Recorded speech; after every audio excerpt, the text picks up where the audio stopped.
మీ మోకాల నొప్పులకు ఎటువంటి సర్జరీ లేకుండా ఎపియాన్ పెయిన్ క్లినిక్ అందిస్తున్న అత్యాధునిక చికిత్స. నమస్తే, welcome to our channel. Diabetes ఇది ఒక యూనివర్సల్ ప్రాబ్లం. చిన్న వయసు నుంచి డయాబెటీస్ అనేది వస్తుంది. అసలు డయాబెటీస్ అంటే ఏంటి, డయాబెటీస్ అనేది ఎందుకు వస్తుంది, ఇక రాకుండా ఉండాలంటే మనం ఎటువంటి జాగ్రత్తలు తీసుకోవాలి, అసలు న్యాచురోపతి దీని గురించి ఏం చెప్తుంది, ఇలాంటి వివరాలన్నీ అడిగి తెలుసుకుందాం. ఈ రోజు మనతో పాటు ఉన్నారు డాక్టర్ బాపూజీ గారు from centre for integrated medicine. నమస్కారం డాక్టర్ గారు. Welcome to our channel. Doctor గారు, అందరు కూడా వెయిట్ చేస్తూ ఉన్నారు మీరు ఎప్పుడు డయాబెటీస్ గురించి చెప్తారు అని. సో అసలు డయాబెటీస్ అంటే ఏంటి? ఇదివరకు క్లిప్స్లో ఏదో డయాబెటిక్ పేషెంట్ పళ్ళు తినొచ్చా అని చెప్పి అడిగారు. దాంట్లో కొన్ని చెప్తే నేను ఆల్రెడీ డయాబెటీస్ గురించి మాట్లాడేశాను అనుకున్నారు. అది కరెక్ట్ కాదు. ఇవాళ డయాబెటీస్ గురించి మామూలుగా laymen's point of view details చర్చించుకుందాం. డయాబెటీస్ అన్నది చాలా ఏళ్ల నుంచి ఉందండి సమాజంలో. ఈవెన్ పురాణాల్లో కూడా దాన్ని డిస్క్రైబ్ చేసినట్టు రెఫరెన్సెస్ ఉన్నాయి.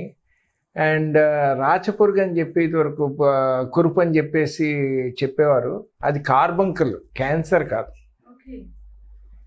వీపు మీద రాచకురుపు అని చెప్పేసి క్యాన్సర్ కని కొంతమంది కరెక్ట్ చేశారు ఈ మధ్యనే. నేను క్యాన్సర్ అనుకునేవాడిని. అది ఒకసారి వస్తే ఇంక పేషెంట్ బతకడానికి. సో షుగర్ మరి ఈ మధ్యన పెరిగింది అని చెప్పేసి అన్నారు. షుగర్కి మందులు వచ్చాయి. 1960 వరకు అసలు షుగర్కి మందులు లేవు. ఏదో ఆవు ఈ గొడ్లు ఉన్నాయి, వాళ్ళ ప్యాంక్రియాస్ని క్రష్ చేసి ఆ ఇన్సులిన్ ఇచ్చేవారు. దాన్ని బొవైన్ ఇన్సులిన్ అనేవారు. దాని తర్వాత పంది ప్యాంక్రియాస్ని క్రష్ చేసి దాన్ని ఎక్స్ట్రాక్ట్ ఇచ్చి షుగర్కి ఇచ్చేవారు. సో ఈ షుగర్ మందులు, ఇన్సులిన్ ఇవన్నీ 1960లో ఇన్వెంట్ అయ్యాయి. ఇన్సులిన్ అన్నది అది అమైనో యాసిడ్. కెమికల్ స్ట్రక్చర్ గురించి వెళ్ళట్లేదు. 51 అమైనో యాసిడ్స్ ఉంటాయి ఒక పర్టికులర్ సీక్వెన్స్లో. 2 చైన్స్ ఉంటాయి, 30 ఒకటి, 21 ఒకటి. సో ఈ ఇన్సులిన్ అమైనో యాసిడ్ కనుక ఓరల్గా తీసుకోలేవు. ఓరల్గా తీసుకుంటే అది డైజెస్టివ్ జ్యూసెస్ దాన్ని డైజెస్ట్ చేసేస్తాయి, అది ఫుడ్ అనుకుని. సో ఇన్సులిన్ అనేది ఓరల్గా ఎందుకు ఇవ్వకూడదు అని అడుగుతారు చాలామంది. అది డైజెస్ట్ అయిపోతుంది, వెళ్ళదు సిస్టమ్కి. సో డయాబెటీస్ అన్నది 2 రకాలండి. ఒకటి ఇదివరకు జువినైల్ డయాబెటీస్ అనేవారు, చిన్నప్పటి నుంచి వస్తే. లేకపోతే టైప్ 1 డయాబెటీస్ అనేవారు. దాని తర్వాత ఇప్పుడు ఇన్సులిన్ డిపెండెంట్ డయాబెటీస్ అని పేర్లు మారుతూనే ఉంటాయి మెడికల్ ఫీల్డ్లో, తప్పదు. సో దాన్ని ఇన్సులిన్ డిపెండెంట్ డయాబెటీస్ అని అంటారు. చిన్నప్పుడే పుట్టుకతోటే వచ్చేది, చిన్న వయసులో వచ్చేది, 25 ఏళ్ళ లోపుగా వస్తే అది నార్మల్గా టైప్ 1 డయాబెటీస్. దాంట్లో ఏంటంటే డెవలప్మెంట్లో ప్యాంక్రియాస్లో ఉండే బీటా సెల్స్ సరిగ్గా డెవలప్ కావు. సో దాంతో వస్తుంది. అట్లాగే ఏమవుతుందంటే మమ్స్ అని వైరల్ ఇన్ఫెక్షన్ ఉంది. ఈ గ్లాండ్స్ ఎన్లార్జ్ అవుతాయి. ఈ మమ్స్ వైరస్కి ఈ పరోటిడ్ గ్లాండ్స్ కాకుండా ప్యాంక్రియాస్ని, టెస్టిస్ని ఎఫినిటీ ఉంది, ఎఫెక్ట్ చేసే ఛాన్సెస్ ఉన్నాయి. సో చిన్నప్పుడు మమ్స్ వచ్చిన వాళ్ళకి డయాబెటీస్ కనుక డెవలప్ అయితే అది ప్యాంక్రియాస్ డ్యామేజ్ అయ్యి వైరస్ మూలాన్ని. అలాగే వాళ్ళకి స్పర్మ్స్ కౌంట్లో లేకపోతే అది టెస్టిస్, మమ్స్ మూలాన్ని డ్యామేజ్ అయినట్టు లెక్క. సో టైప్ 1 డయాబెటీస్ ఏంటంటే చిన్న వయసులో వచ్చే డయాబెటీస్, పుట్టుకతోటి జెనెటిక్గా వచ్చేది ఒకటిను, ఈ మమ్స్ మూలాన్ని డ్యామేజ్ అయ్యి రావచ్చు అన్నది. వాళ్ళకి ఇన్సులిన్ తప్పదు లైఫ్ లాంగ్. జాగ్రత్తగా ఇన్సులిన్ తీసుకుని, ఎక్సర్సైజ్ చేసుకుని, ఒక దినచర్య సరిగ్గా చేసుకుంటే వాళ్ళు 100 ఏళ్ళు కూడా బతకచ్చు. సో భయపడవలసిన పని లేదు. సెకండ్ టైప్ ఆఫ్ డయాబెటీస్ ఏంటంటే దాన్ని ఇదివరకు ఏమో maturation onset of diabetes, adult diabetes, type 2 diabetes, non insulin dependent diabetes అని ఇవన్నీ రకరకాల పేర్లు. ఇప్పుడు నాన్ ఇన్సులిన్ డిపెండెంట్ డయాబెటీస్ అన్నది ఇప్పుడు వోగ్లో ఉంది, వాడుకలో. సో మనం అది టైప్ 1 డయాబెటీస్ అన్నది ఇన్సులిన్ డిపెండెంట్ డయాబెటీసు. అది డయాబెటిక్ స్పెషలిస్ట్కి వదిలేద్దాం, వాళ్ళు మా దగ్గరికి వస్తారు. ఎందుకంటే వాళ్ళు ఫీజిబుల్ డైట్ ఇవ్వలేకపోతున్నారు కనుక మేము వాళ్ళకి ఇన్సులిన్ ఎట్లా తీసుకోవాలి, ఎంత తీసుకోవాలి, అవన్నీ గైడ్ చేస్తున్నాం, డైట్ అది ఇస్తే వాళ్ళు హ్యాపీగా ఫాలో అవుతున్నారు. ఓకే, ఇంకా టైప్ 2 డయాబెటీస్ అన్నవాళ్ళు అది నాన్ ఇన్సులిన్ డిపెండెంట్ డయాబెటీస్ అన్నవాళ్ళు యూజువల్గా 25-30 ఏళ్ళ తర్వాత వస్తుంది. వాళ్ళు మామూలుగా ఓరల్ ట్యాబ్లెట్స్ తోటి కంట్రోల్ అవుతుంది. ముందు ఏం చేయాలంటే ఎక్సర్సైజెస్, ఆహారంలో మార్పులు చేసుకుని తగ్గిపోతే సరే, లేకపోతే లోయెస్ట్ పవర్ ఉన్న మెడిసిన్స్ వాడాలి. కానీ అది జరగట్లేదు ఈ రోజుల్లో. వాళ్ళేమో ఎక్కువ మందులు ఇచ్చేస్తున్నారు, దాంతో పెద్ద కన్ఫ్యూజింగ్గా ఉంది జనాలకి. అంటే వాడకపోతే ఏమవుతుందన్న భయం కూడా ఉంటుంది కదా వాళ్ళకి. ఉంటుంది, కానీ ఇప్పుడు షుగర్ వచ్చిందనగానే నీరు కారిపోతున్నాడు, షుగర్ రాగానే పెరాలసిస్, స్ట్రోక్, గ్యాంగ్రీన్, కాలు తీసేస్తారు, నా కళ్ళు పోతాయి, ఇవన్నీ పేషెంట్ ఇమాజిన్ చేసుకుంటే ఎలా అవుతుందండి? కరెక్ట్ కాదు కదా. అసలు షుగర్ అబ్నార్మల్ వచ్చినప్పుడు మళ్ళీ ఈ మధ్యనే యూట్యూబ్లో చూసి పేషెంట్ ఏమో వాట్సాప్ మెసేజ్ ఇచ్చాడు. సరే ఫోన్లో మాట్లాడాడు, ఎక్కడో కడపలో. 4 ఏళ్ల క్రితం వాడికి షుగర్ చేశారట టెస్టు. షుగర్ ఉందని డాక్టర్ తేల్చాడు. అప్పుడు ఏదో 170 ఫాస్టింగ్ ఉందిట. దాని తర్వాత ఏమో తిన్నాకేమో 270-80 అన్నాడు. ఆయనేమో కొన్నాళ్ళు మందులు వాడేట, తర్వాత మందులు మానేసేట, తర్వాత ఏదో ఆయుర్వేదం తీసుకున్నట్ట. ఇప్పుడు పరిస్థితి ఏమిటో తెలియదు. సరే నేనేమో వాడిని ఫాస్టింగ్ షుగర్ చేయమన్నాను, చేసి నాకు పంపించవయ్యా, చూద్దాం అసలు షుగర్ ఉందో లేదు, ఈ ఆయుర్వేదిక్ మందు కూడా ఆపేసే అన్నాను. ఆపేశాడు. ఆపేసి 10 రోజుల తర్వాత ఫాస్టింగ్ బ్లడ్ షుగర్ పంపించాడు. పోస్ట్ లంచ్ కూడా చేశాడు, 2 నార్మల్ ఉన్నాయి. ఫాస్టింగ్ ఏమో 107 ఉంది, పోస్ట్ లంచ్ ఏమో 140. అసలు వాడికి షుగరే లేదు. అండ్ ఆ షుగర్ సరే ఫోన్లో మాట్లాడాను, వాట్సాప్లో రెస్పాండ్ అయ్యాను, వాడికి ఎక్సర్సైజ్ షీట్ పంపించాను, 25 మినిట్స్ యోగా కూడా పంపించాను, అన్నీ అయిపోయాయి. నిన్న నాకు మెసేజ్ ఇస్తాడు, నేను కీటో డైట్ ఫాలో అవ్వచ్చా? పేషెంట్స్ ఇలా ఉంటే కష్టం అండి. మేము మనుషులమే. సరే తిట్టేసాను పట్టుకుని. సో ఇప్పుడు ఈ డయాబెటీస్ గురించి ఏంటంటే, ఇన్సులిన్ డిపెండెంట్ డయాబెటీస్, చిన్న వయసులో వచ్చే డయాబెటిక్ స్పెషలిస్ట్కి వదిలేద్దాం, లేదా మా దగ్గరికి వస్తే మేము గైడ్ చేస్తాం. దానికి మందులు అవసరమే, ఇన్సులిన్ అవసరమే. ఇన్సులిన్ వాడినప్పుడు ఓరల్ ట్యాబ్లెట్స్, ఇది మెట్ఫార్మిన్ తప్ప వేరే ట్యాబ్లెట్స్ వాడకూడదు. ఇప్పుడు జరుగుతున్నది ఏంటంటే ఇన్సులిన్ ఇచ్చేస్తున్నారు, ప్యాంక్రియాస్ని స్టిమ్యులేట్ చేయడానికి ట్యాబ్లెట్ కూడా ఇచ్చేస్తున్నారు. తప్పది, చాలా తప్పు. ఈవెన్ స్పెషలిస్ట్ అంతా అదే చేస్తున్నారు. దాంతో షుగర్ బాగా లోగా అయిపోవచ్చు. ఎప్పుడూ ఒక యూనిఫామ్గా మెయింటైన్ కాదు, చాలా ఫ్లక్చుయేషన్. అయితే లో షుగరు లేకపోతే హై షుగరు, అతివృష్టి అనావృష్టి లాంటి పరిస్థితి వచ్చింది. సో ప్రజలు ఏంటంటే దాంట్లో విసిగిపోయారు. డాక్టర్లు ఏమో మాట్లాడట్లేదు, ఎక్స్ప్లెయిన్ చేయట్లేదు, డైటు చెప్పలేరు. సో టైప్ 2 డయాబెటీస్ అన్నది అసలు షుగర్ లెవెల్స్ నార్మల్ ఎంత? షుగర్ లెవెల్స్ నార్మల్ ఎంత? ఇప్పుడు మీరు ల్యాబొరేటరీ రిపోర్ట్ చూస్తే 70 to 100 అని చెప్పి ఫాస్టింగ్ షుగర్ అంటాడండి. కానీ ఇంటర్నేషనల్ స్టాండర్డ్ ప్రకారం 126 మిలీగ్రామ్స్ వరకు నార్మల్ తీసుకోవచ్చు. కానీ ఈ ఫాస్టింగ్ శాంపుల్ అన్నది రాత్రి భోజనం చేశాక 12 గంటల తర్వాత ఇవ్వాలి. అది ఎవరు పాటించట్లేదండి.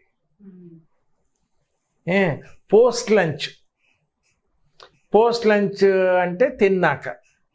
మరి తిన్నాక ఎంతసేపటికి బ్లడ్ శాంపుల్ ఇవ్వాలి?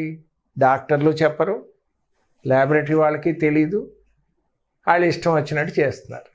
పోస్ట్ లంచ్ అంటే ముద్ద తినడం మొదలెట్టాక టైం అక్కడ కౌంట్ చేసి 1.5 to 2 hours మధ్య శాంపుల్ ఇస్తే అది post lunch. Post prandial blood sugar అంటారు. అది 200 లోపుగా ఉంటే నార్మల్ అండి. రిపోర్ట్స్లో ఏమంటున్నారు? 160 దాటకూడదు. అంతే, చూసేసి నాకు షుగర్ వచ్చేసింది, తల మీద గుడ్డేసుకుని కూర్చుంటాడు. సో అసలు ఎన్ని రకాల షుగర్ టెస్టులు ఉన్నాయో తెలుసా మీకు? Fasting blood sugar, post prandial blood sugar, random blood sugar, glucose tolerance test అని GTT అని 5 సార్లు తీస్తారండి అది. And post glucose blood sugar అని ఉంది. ఇన్ని ఉన్నాయి. ఇది ఎవ్వరికీ సరిగ్గా తెలియదండి. ఒకసారి షుగర్ ఎస్టాబ్లిష్ అయిపోయి డయాబెటీస్ అని తేల్చాక ఉందని ఫాస్టింగ్ షుగర్ ఒకటే చాలండి వాళ్ళకి. ఫాస్టింగ్ షుగర్ కనుక నార్మల్ మెయింటైన్ చేస్తే, నార్మల్ ఎంత 100 to 130 లోపుగా మధ్యలో మెయింటైన్ చేసుకుంటే చాలండి. మందులు ఎక్కువ తక్కువ చేయక్కర్లేదు. ఆ డైటు, ఎక్సర్సైజు, మందులు సరిపోయాయి. 100 కన్నా తక్కువ రాకూడదండి, ఎందుకంటే లో షుగర్ అయ్యే ఛాన్సెస్ ఉంటాయి. హెవీ మెడికేషన్ ఉన్న వాళ్ళకి సడన్గా లో షుగర్ అవ్వచ్చు, అందులోకి ఇన్సులిన్ ఉన్న వాళ్ళకి ఇంకా. మరి గ్లూకోమీటర్లో ఎంత చూపించాలి డాక్టర్ గారు? అట్లా కాదండి, గ్లూకోమీటర్ కూడా డిపెండబుల్ కాదు. ఎంత స్టాండర్డ్ కంపెనీ అయినా అవన్నీ దానికి స్ట్రిప్స్ ఉంటాయి, దానికి ఎక్స్పైరీ డేట్ ఉంటుంది, ఇవన్నీ చూసుకుని వాడాలి. గ్లూకోమీటర్ ఎందుకంటే అది ఎమర్జెన్సీ కోసం, అది చెప్తాను నేను మేనేజ్మెంట్లో. సో ఇప్పుడు ఫాస్టింగ్ షుగర్ అంటే ఏంటి, గత రాత్రి డిన్నర్ తిన్నాక 12 గంటల తర్వాత శాంపిల్ ఇస్తే అది ఫాస్టింగ్ షుగర్. ఫాస్టింగ్ షుగర్ కనుక నార్మల్ 100 to 130 లోపుగా ఉంటే అర్థం ఏంటి, మీరు గత 24 గంటల్లో తిన్న తిండికి, తీసుకున్న మందులకి, చేసిన కాయ కష్టానికి, ఎక్సర్సైజ్కి సరిపోయిందనమాట. చాలు. అది తిన్నాక ఎలా షుగర్ రెస్పాండ్ అవుతుందో అది అనవసరం ఎస్టాబ్లిష్ కేస్ ఆఫ్ డయాబెటీస్కి. అట్లాగే పోస్ట్ ప్రాండియల్ ఎవరు చేస్తారు, మామూలుగా స్క్రీనింగ్ చేస్తాం కదా, మామూలుగా రొటీన్గా ఫస్ట్ టైం టెస్ట్కి వెళ్ళినప్పుడు ఫాస్టింగ్, పోస్ట్ లంచ్ కూడా చేస్తాం. పోస్ట్ లంచ్ కూడా ఎందుకు డిపెండబుల్ కాదంటే, ఒకరోజు ఇడ్లీ తింటారు, రోజు ఉప్మా తింటారు, ఇంకో రోజు టోస్ట్ తింటారు. అందులోకి టెస్ట్కి వెళ్తున్నాం అంటే భయపడుతూ తక్కువ తింటారు. ఆ భయం చాలు షుగర్ పెరగడానికి, తక్కువ తినడానికి. అసలు ఏది కరెక్టో తెలియదు. సో పోస్ట్ ప్రాండియల్ అన్నది మామూలుగా రొటీన్గా స్క్రీనింగ్కి వాడతారు. ర్యాండమ్ బ్లడ్ షుగర్ అంటే 3ంటికి సపోజ్ యాక్సిడెంట్ అయింది, పడ్డాడు, హాస్పిటల్కి వస్తాడు పేషెంటు. సో అప్పుడు మరి కూడా ఎవరూ రాలేదు, షుగర్ ఉందా లేదా, సో అప్పుడు ఆర్బిఎస్ అని ర్యాండమ్ బ్లడ్ షుగర్ అని చేస్తారు. సో ర్యాండమ్ బ్లడ్ షుగర్ అంటే ఎప్పుడైనా తీసుకుని షుగర్ టెస్ట్ చేయడం 24 గంటల్లో. అది రాత్రి 10ంటికి అవ్వచ్చు, పేషెంట్కి దెబ్బ తగిలో అన్కాన్షియస్గా హాస్పిటల్ తీసుకెళ్తే మరి షుగర్ ఉందా లేదా తెలియాలి కదా. సో బ్లడ్ శాంపుల్ తీసి ఆ షుగర్ లెవెల్ని ఆర్బిఎస్ అంటారు, ర్యాండమ్ బ్లడ్ షుగరు. కానీ డయాబెటిక్ పేషెంట్స్, అయ్యా షుగర్ టెస్ట్ చేసావా, మరి ఇన్సులిన్ తీసుకుంటున్నావా, ఎంత తీసుకుంటా, ఆర్బిఎస్ చేశాను సార్ అంటారు. ఆర్బిఎస్ మీద మందులు ఎక్కువ తక్కువ చేయడానికి వీలు లేదు. ఫాస్టింగ్ షుగర్ మీదే మందులు ఎక్కువ కానీ తక్కువ కానీ అడ్జస్ట్ చేయొచ్చు. జీటీటీ అంటారు, గ్లూకోజ్ టాలరెన్స్ టెస్ట్. మరి గ్లూకోజ్ టాలరెన్స్ టెస్ట్ అంటే ఏంటి, 5 సార్లు శాంపుల్ ఇవ్వాలి. అంటే ఫాస్టింగ్ కండిషన్లో వెళ్ళాలి. సో 0 టైం అది, అప్పుడు ఫాస్టింగ్ శాంపుల్ ఇవ్వాలి. తర్వాత ½ అన్ అవర్, తర్వాత 1 అవర్, 1.5 అవర్స్, 2 అవర్స్, 2.5 అవర్స్, 5 సార్లు ఇస్తారు శాంపుల్. ఇది ఎప్పుడు చేయాల్సి వస్తుందంటే, ఫాస్టింగ్ షుగర్లో అది కర్ర వెనక పాము చావక రిపోర్ట్ వచ్చిందండి. ఎగ్జాంపుల్ ఇస్తాను మీకు.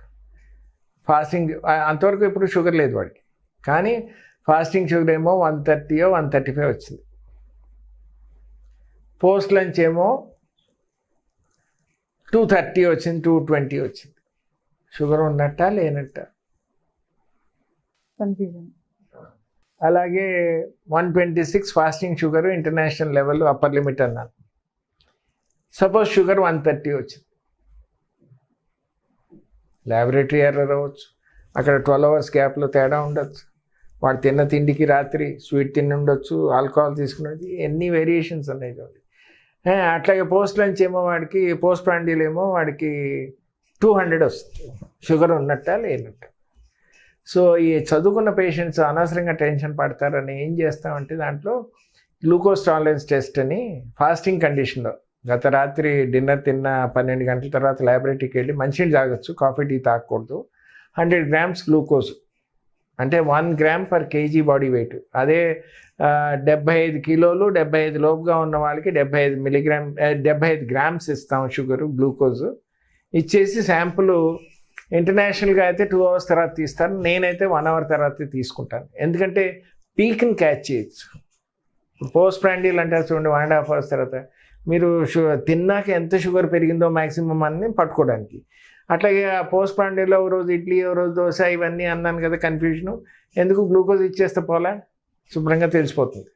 సో 1 hour తర్వాత శాంపుల్ తీసుకుని పీక్ ఎంతవరకు వెళ్ళిందో చూసి వాడికి షుగర్ ఉందా లేదా తేల్చడానికి, ఎందుకంటే ఎడ్యుకేటెడ్ పేషెంట్స్కి అందరికీ భయాలే కదా, సో జీటీటీ అని వాడతాం.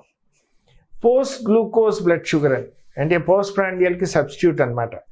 ఆ పోస్ట్ ప్రాండియల్లో భయపడుతూ తక్కువ తింటాడు, ఐటమ్స్ వేరు ఉంటాయి. సో ఇవన్నీ వేరియేషన్స్ లేకుండా ఈ 75 grams 100 grams గ్లూకోజ్ ఇచ్చి వెయిట్ని బట్టి 1 hour తర్వాత శాంపిల్ తీసుకుంటారు. దాన్ని modified post glucose blood test అంటాం. అంటే 5 సార్లు ఇవ్వక్కర్లేదు. సో ఇన్ని రకాలు ఉన్నాయి. మరి యూరిన్ టెస్ట్లో సో చాలామందికి తెలీదు, రెలవెంట్ బ్లడ్ టెస్ట్లు చేయరు. పేషెంట్స్ ఏమో సగం సగం అర్థం చేసుకుని ఫోన్ చేసి నాకు షుగర్ 4 ఇంత ఉంది, భోజనానికి ముందు ఇంత ఉంది, సాయంత్రం, వాడు పిచ్చోడు అయిపోతాడు. ఈ ఎన్ఆర్ఐస్ వస్తారండి, పేరెంట్స్ ఏమో ఇక్కడ ఉంటారు పాపం, వాళ్ళు ప్రేమతోటి మదర్కి ఏమో గ్లూకోమీటరు ఇంపోర్టెడ్, ఫాదర్కి ఏమో ఇంపోర్టెడ్ బీపీ ఆపరేటర్స్ తెచ్చిస్తాడు. తెచ్చిచ్చేటప్పటికి ఏమవుతుంది, వాళ్ళు చాలా సంతోషపడతారు, కొడుకు వాళ్ళ గురించి ఆలోచించాడని చెప్పి. అది తెచ్చుకున్నాక ఈ ముసలాడు వాళ్ళు వెళ్ళిపోయాక, ఇక్కడ ఏదో 3 వారాలు 4 నెలల రోజులకి వస్తారు మ్యాక్సిమమ్. వెళ్ళిపోయాక ఇంక రోజు వీళ్ళు ఒకరికొకరిని పొడుచుకుని షుగర్ చూసుకోవడం, బీపీ ఆయన గంటకోసారి 2 గంటలకోసారి ఆయన చెక్ చేసుకుంటే నాకు కూడా చెక్ చేయని పెళ్ళామంటుంది. ఇది జరుగుతుంది. సో షుగర్ అన్నది ఒకసారి సెట్ అయిపోయాక, డైట్ సెట్ అయ్యాక, మందులు సెట్ అయిపోయాక 2 నెలలకు ఒకసారి చేసుకోవాలి. HbA1c అని ఒకటి ఉంది, ఇది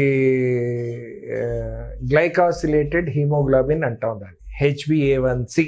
అది 3 నెలలకి, గత 3 నెలల్లో మీ షుగర్ కంట్రోల్లో ఉందా లేదా అని తెలుసుకోవడానికి అది పనికొస్తుంది. అది 4 నెలలకో 6 నెలలకో ఒకసారి చేస్తే సరిపోతుంది, అంతకన్నా ఫ్రీక్వెంట్గా చేయకూడదు.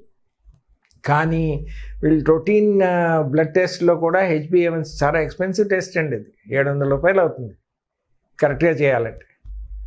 సో HbA1c కూడా చేసేస్తున్నారు. అసలు షుగర్ డయాబెటిక్ పేషెంటు కంట్రోల్లో ఉందా లేదా తెలుసుకోవడానికి HbA1c ప్లస్ ఈ కంపెనీస్లో రిక్రూట్ చేస్తారు కొత్త ఎంప్లాయ్మెంట్కి. సో వాడికి షుగర్ ఉందనుకోండి, వాడు ముందే ఎక్కడో కోయంబత్తూరులో టెస్ట్ చేస్తే చేయించుకుని వాడు దానికి తగ్గట్టు డాక్టర్ గారిని పట్టుకుని మందులు తీసేసుకుని వస్తాడు ఇక్కడ చెకప్కి. ఇక్కడేమో అన్నీ నార్మల్ వస్తాయి. వాడికి షుగర్ ఉందా లేదా అని పట్టుకోవాలంటే HbA1cలో దొరికిపోతాడండి. HbA1c మీరు మందులు తీసుకున్న ఎఫెక్ట్ కాదు, ఎక్సర్సైజ్ చేసిన ఎఫెక్ట్ కాదు, ఆల్కహాల్ తాగిన ఎఫెక్ట్ కాదు, షుగర్ తీసుకున్న ఎఫెక్ట్ కాదు, ఫాస్టింగ్ చేసిన ఆ HbA1c అన్నది గత 3 నెలలది, అది ఎఫెక్ట్ కాకుండా మీకు కరెక్ట్ రీడింగ్ వస్తుంది. మరి అందరూ అదే చేయించుకోవచ్చు కదా? ఎందుకు చేయించుకోవాలి? Expensive test. ఫాస్టింగ్ షుగర్ పోస్ట్లని చేయించుకున్నా మీకు షుగర్ లేదని తేలిపోయింది, ఇంకా HbA1c ఎందుకండి మీకు? HbA1c అన్నది షుగర్ ఆల్రెడీ ఎస్టాబ్లిష్ అయిన వాళ్ళకి, కంట్రోల్లో ఉందా లేదా గత 3 నెలల నుంచి అన్న వాళ్ళకి ఇంపార్టెంట్, మామూలుగా అక్కర్లేదు. కిడ్నీ టెస్ట్ కూడా చేస్తారు కదా డాక్టర్? సో అందుకని యూరిన్ ఎగ్జామినేషను, యూరిన్లో ప్రోటీన్ పోతుంటే ఇంపార్టెంట్. డయాబెటిక్ పేషెంట్లో కనుక యూరిన్లో ప్రోటీన్ పోతుంది అంటే కిడ్నీ ఎఫెక్ట్ అవుతుంది. కిడ్నీ ఎఫెక్ట్ అవుతుంది అని తెలిస్తే మెట్ఫార్మిన్ కానీ గ్లైకోమెట్, గ్లైసిఫేజు, ఆ గ్రూప్ ఆఫ్ డ్రగ్స్ ఆపాలి. అది ఎవరు పట్టించుకోవట్లే. యూరిన్లో కనుక ఆల్బుమిన్ పోతే దానికి స్పాట్ ఆల్బుమినూరియా, మైక్రో ఆల్బుమినూరియా అంటారు. సో CUEతో పాటు మైక్రో ఆల్బుమినూరియా చెక్ చేసుకోవాలి. దాని తర్వాత ఏంటి, fasting blood sugar, HbA1c establish case of డయాబెటీస్లో. దాని తర్వాత బ్లడ్ యూరియా, సీరం క్రియాటినిన్ చేస్తే సరిపోతుంది. కాస్త లిపిడ్ ప్రొఫైల్ కూడా చేసుకుంటే, అయినా ఈ మధ్యన కొలెస్ట్రాల్కి సంబంధం లేదు, హార్ట్ అటాక్స్ కానీ తేలిపోయింది కనుక డబ్బులు దండగా ఆ లెక్క ప్రకారం ఇంతకన్నా అనవసరం చేయించడం. అప్పుడు దాన్ని రిపోర్ట్స్ని బట్టి చేసుకోవచ్చు. సో ఈ టెస్టుల కన్నా మిగతా టెస్టులన్నీ అనవసరం. T3, T4, TSH, దాంతోపాటు లిపిడ్ ప్రొఫైల్ని పట్టుకుని పీకలు తీసి అయ్యో ట్రైగ్లిజరైడ్స్ 300 వచ్చింది అని మొన్న మా ఫ్రెండ్ ఫోన్ చేశాడు. నన్ను ఏం పట్టించుకోవట్లేదు, దాంట్లో రైస్ తగ్గించండి. ఇంకపోతే డయాబెటీస్లో లెవెల్స్ తెలిసిపోయాయి. So non insulin dependent diabetes, type 2 డయాబెటీసు, అడల్ట్ డయాబెటీసు మనం డైట్లో మార్పులు తీసుకొచ్చి ఎక్సర్సైజ్ తోటి తక్కువ మందులతో మేనేజ్ చేయాలి, అది ఇంపార్టెంట్. MS సుబ్బలక్ష్మి గారికి 40 షుగర్ వచ్చింటే 84 ఏళ్ళు బతికింది. 44 ఏళ్ళు ఎట్ట బతికింది మరి? డిసిప్లిన్ లైఫ్, ఏమీ ప్రాబ్లమ్స్ లేకుండా. సో పళ్ళు ఉంటే తినండి, లేదా అర్లీ లంచ్ తీసుకోండి. 2 పూటలు భోజనం చేస్తే సరిపోతుంది. పళ్ళు తినాలి, పచ్చి కూరగాయలు తినాలని నేను అంటలేదు. నల్గొండలో కూరగాయలు పండవు, పళ్ళు దొరకవు. అలాస్కాలో మీకు అసలు వెజిటేరియన్ ఫుడ్డే దొరకదు. అప్పుడు ఏం చేస్తారు? ఉన్న ఫుడ్లోనే 2 పూటలు శుభ్రంగా భోజనం చేయండి. 3వ పూట అక్కర్లేదు, పళ్ళు లేకపోయినా కూరగాయలు లేకపోయినా పర్వాలేదు అని నేను ఖచ్చితంగా చెప్తున్నాను. ఇది కాకుండా 8 గ్లాసులు నీళ్లు తాగండి, ప్రతి 2 గంటలకి 1 గ్లాసు నీళ్లు తాగండి. షుగర్ టెస్ట్ 2 నెలలకు ఒకసారి చేయించుకోండి. గ్లూకోమీటర్ వద్దు. గ్లూకోమీటర్ అన్నది ఇన్సులిన్ వాళ్ళకి. ఇంకపోతే ఇన్సులిన్ ఇప్పుడు ఏమవుతుందంటే ఈ టైప్ 2 డయాబెటీస్ కానీ అడల్ట్ డయాబెటీస్ వాళ్ళకి మందులు ఎక్కువ వాడేసి ప్యాంక్రియాస్ పూర్తిగా దెబ్బతిని ఇన్సులిన్ డిపెండెంట్ అయిపోతున్నారు. 40 ఏళ్ళు వచ్చేటప్పటికి ఇన్సులిన్ డిపెండెంట్, 45 ఏళ్ళు వచ్చేటప్పటికి ఇంకా లైఫ్ లాంగ్ ఇన్సులిన్ తీసుకోవాలి. ప్యాంక్రియాస్ మొత్తం డెస్ట్రాయ్ అయిపోయింది. ఎందుకు డెస్ట్రాయ్ అయింది? మీరు తీసుకునే మందు కెమికల్గా బీటా సెల్స్ని ఫోర్స్ చేస్తాయి. ఎంత అన్నది అది పేషెంట్కి తేడా అండి. సేమ్ మందు సేమ్ డోస్ మీకు ఇస్తే 20 మిల్లీగ్రాములు తగ్గుతుందండి, నాకు 50 మిల్లీగ్రాములు తగ్గిపోయి లో షుగర్లో కూడా వెళ్ళిపోవచ్చు. ఎందుకు ఇంత వేరియేషను? ఎందుకంటే మీ అలవాట్లు వేరు, మీ మెంటల్ అప్రోచ్ వేరు, మీ టెన్షన్స్ వేరు, నా లైఫ్ స్టైల్ వేరు, మీ అలవాట్లు వేరు, నా అలవాట్లు వేరు, కాన్స్టిట్యూషనల్ డిఫరెన్స్ ఉంటుంది. సో అక్కడే దెబ్బతింటున్నాం మందులది. సో సేమ్ మందు అందరికీ ఒకేలా చేయడానికి లేదు. సో అందుకని ఏంటంటే మందులు ఎక్కువ రాసేసి ఈ మందుల్లో ఏంటి మెట్ఫార్మిన్ అన్నది ఉన్న ఇన్సులిన్ని బాగా పనిచేస్తుంది. That is the most harmless, అంటే మోస్ట్ హార్మ్లెస్, అస్సలు హార్మ్ లేకుండా ఉండదని నేను చెప్పను. మోస్ట్ హార్మ్లెస్ డ్రగ్ ఉన్న ఇన్సులిన్ని బాగా పనిచేయనిస్తుంది. దాని తర్వాత ఇంకా గ్లాబెన్క్లమైడ్ అని, గ్లైమిపరైడ్ అని, వాల్డాగ్లిప్టిన్ అని అండ్ ఇది ఓగ్లిబోస్ అని. సో దీంట్లో ముందు ఎక్సర్సైజు డైట్ తోటి కంట్రోల్ చేసుకోవాలండి. కంట్రోల్ కాలేదు, లీస్ట్ పవర్ఫుల్ మెడిసిన్స్ వాడుకోవాలి. దీంట్లో ఉన్న మెడిసిన్స్ ఏంటి? ఈ మధ్యన మెడిసిన్స్ బాగా డబ్బులు చేసుకుంటున్నారు ఫార్మస్యూటికల్ కంపెనీస్. దాంట్లో ఈ డయాబెటిక్ స్పెషలిస్ట్ కూడా రాసేస్తున్నారు అడ్డంగాను. జనాలకేమో షుగర్ తక్కువైపోయి, ఆకలి ఎక్కువైపోయి, ఎక్కువ తినేసి నీరసం వచ్చి ఎప్పుడు పడితే అప్పుడు ఎక్కడ పడితే అక్కడ తినేస్తున్నారు. సో దీంట్లో మెట్ఫార్మిన్ అన్నది అది లీస్ట్ పవర్ఫుల్, ఉన్న ఇన్సులిన్ని బాగా పనిచేసేటట్టు చేస్తుంది. రెండవది ప్యాంక్రియాస్ని స్టిమ్యులేట్ చేస్తుంది. దాంట్లో గ్లాబెన్క్లమైడ్ అని పాత డ్రగ్, డయానిల్ అని, యూగ్లుకాన్ అని వచ్చేవి 2.5 mg 5 mg. ఆయన ఎప్పటికీ అవే రాస్తున్నాను. ఈ మధ్యన గ్లైమిపరైడ్ అని వస్తుంది, అది 24 గంటలు పనిచేస్తుందండి, అది చాలా పవర్ఫుల్. అట్లాగే వాల్డాగ్లిప్టిన్ అని, ఇవన్నీ ఆ కేటగిరీకి చెందినవి, అవి స్టిమ్యులేట్ చేస్తాయి. ఈ మధ్యన కొన్ని కొత్త మందులు వచ్చాయి చూడండి. ఎట్లా సైంటిస్టులు అంటారు కానీ వీళ్ళు పేషెంట్స్ మందులు తగ్గించడం, బాధ తగ్గించడం, లెస్ కాంప్లికేటెడ్ చేయడంపై ఇంకా కాంప్లికేట్ చేస్తున్నారు. సో ఈ మధ్యన ఓగ్లిబోస్ అని కొత్తగా వచ్చింది. అదేమో చిన్న పేగులో షుగర్ని అబ్జార్బ్ కాకుండా చేస్తుంది, పెద్ద పేగులో షుగర్ వెళ్తే బ్యాక్టీరియాకి పండగే. సో పొట్ట ఉప్పడం, గ్యాస్ రావడం, ఆ ప్రాబ్లము. ఈ మధ్యన ఎంపాగ్లిఫ్లోజిన్ అని, క్యానాగ్లిఫ్లోజిన్ అని, డెకాగ్లిఫ్లోజిన్ అని, ఇవన్నీ కొత్త మందులు వచ్చాయి. అది యూరిన్లో షుగర్ బయటికి పోతుంటాయి.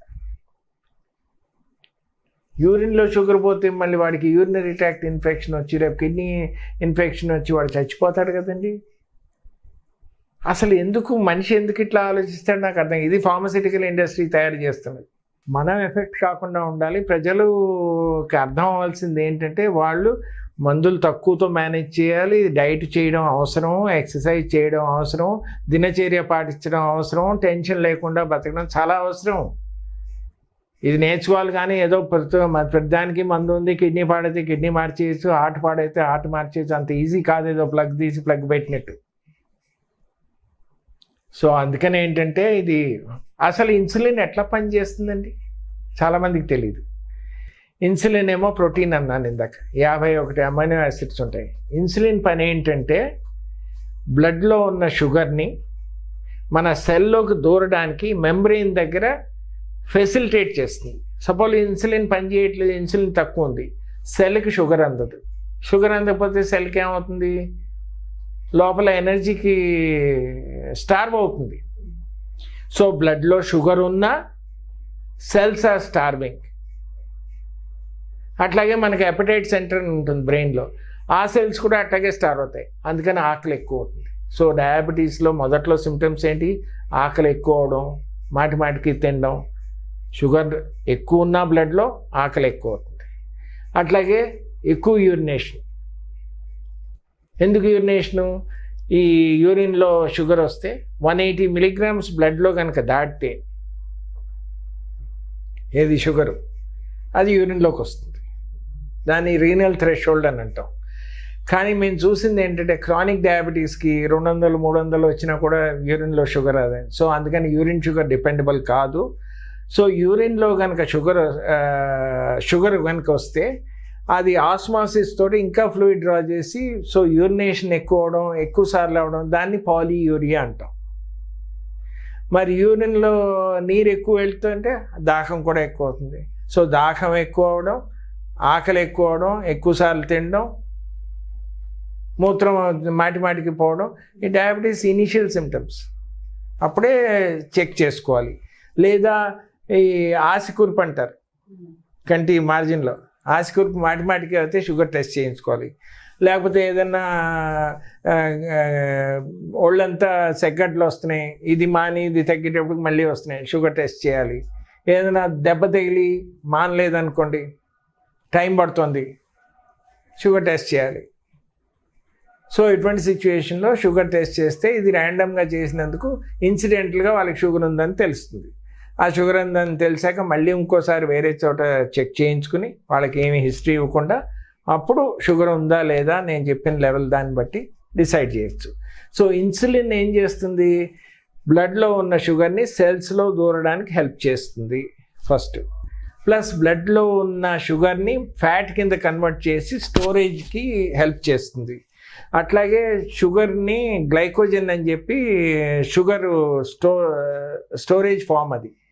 ఈ గ్లైకోజన్ అన్నది లివర్లోను మజిల్స్లోనూ ఉంటుంది. సో దాన్ని స్టోర్ కింద కన్వర్ట్ చేస్తుంది. ఈ ఇన్సులిన్ లేకపోతే ఇవన్నీ దెబ్బతింటాయి. సో ఇన్సులిన్ ఫంక్షన్ అది. కానీ చాలామందికి ప్రజలకి ఏంటంటే అపోహం, ఒకసారి ఇన్సులిన్ మొదలెడితే లైఫ్ లాంగ్ ఇన్సులిన్ తీసుకోవాలి. అందుకనే ఇండియన్ పేషెంట్స్ ఏంటంటే ఇన్సులిన్ అనేటప్పటికి భయపడి మారిపోయి డాక్టర్ గారిని మార్చేసి వేరే డాక్టర్ దగ్గరికి వెళ్తారు. సో ఇన్సులిన్ అన్నది తొడ కనుక స్కిన్ పల్చగా ఉంటే అక్కడ తీసుకోవచ్చు, లేదా ఇక్కడ ఫ్రంట్లో తీసుకోవాలి. మా దగ్గర కేసులు వస్తాయండి, 150 యూనిట్లు, 140 యూనిట్లు, పొద్దున 30, సాయంత్రం 30, పడుకునేటప్పుడు ఏమో లాంగ్ యాక్టింగ్ ఇన్సులిన్ 40, ఆల్మోస్ట్ 100 యూనిట్లు అయిపోయింది. షుగర్ కంట్రోల్ లేదు. ఇది కాకుండా ఓరల్ ట్యాబ్లెట్స్. సో ఇటువంటి కేసులు మేము చూస్తున్నది ఏంటంటే మొత్తం ట్యాబ్లెట్స్ అన్నీ ఆపి ఈ స్కిన్ కింద కనుక ఇన్సులిన్ ఇవ్వగలిగితే ఆటోమేటిక్గా సెట్ అయిపోతున్నారు. సో ఇన్సులిన్ డెలివరీ దగ్గర ప్రాబ్లము, ఇన్సులిన్ సూది చిన్న చేసేసారు, పెన్నులు వచ్చాయి, ఆ పెన్నుల్లో కూడా రకాలు. ఈ మధ్యనేమో ఇన్సులిన్ పంపులు అని చెప్పి అదే అంటగడుతున్నారు 6,000 రూపాయలు, 8,000 రూపాయలకి. అంతా మాయే. షుగర్ అన్నది ఉంది అని తేలేక తక్కువ మందులతోటి ఆహార విహార నియమాలు పాటిస్తూ ఎక్సర్సైజ్ చేస్తూ మెయింటైన్ చేయడం అంత ఉత్తమం ఇంకేదీ లేదండి. ప్లస్ ఇది ఈ డయాబెటిక్ స్పెషలిస్ట్ కూడా నేను అనకూడదు కానీ తప్పదు, ఇక్కడ చెప్పాల్సి వస్తుంది. ఈ డయాబెటిక్ సెంటర్స్, డయాబెటిక్ స్పెషలిస్ట్ వీళ్ళంతా కొత్త మందులు కంపెనీ వాళ్ళు వచ్చి చెప్పినవి రాసేస్తున్నారు తప్ప వాళ్ళ పేషెంట్ గురించి పట్టలేదండి. ఇది చాలా, I'm sorry to say this, కానీ చెప్పాల్సి వస్తుంది ఓపెన్గా. Thank you so much doctor గారు. డయాబెటీస్ గురించి చాలా చక్కగా చెప్పారు. ఏం తినాలి, ఏం తినకూడదు, ఎప్పుడు టెస్ట్ చేయించుకోవాలి, వాల్యూస్ ఎంత ఉండాలి, చాలా చక్కగా చెప్పారండి. ధన్యవాదాలు. థ్యాంక్ యూ అమ్మా. సో చూసారు కదండి డయాబెటీస్ గురించి డాక్టర్ గారి వివరణ. ఇక మరో టాపిక్తో మళ్ళీ కలుద్దాం. ఈ వీడియో కనుక మీకు నచ్చినట్లయితే లైక్ చేయండి, షేర్ చేయండి. మరిన్ని ఇలాంటి ఇంట్రెస్టింగ్ అప్డేట్స్ కోసం మా ఛానల్ని తప్పక సబ్స్క్రైబ్ చేసుకోండి.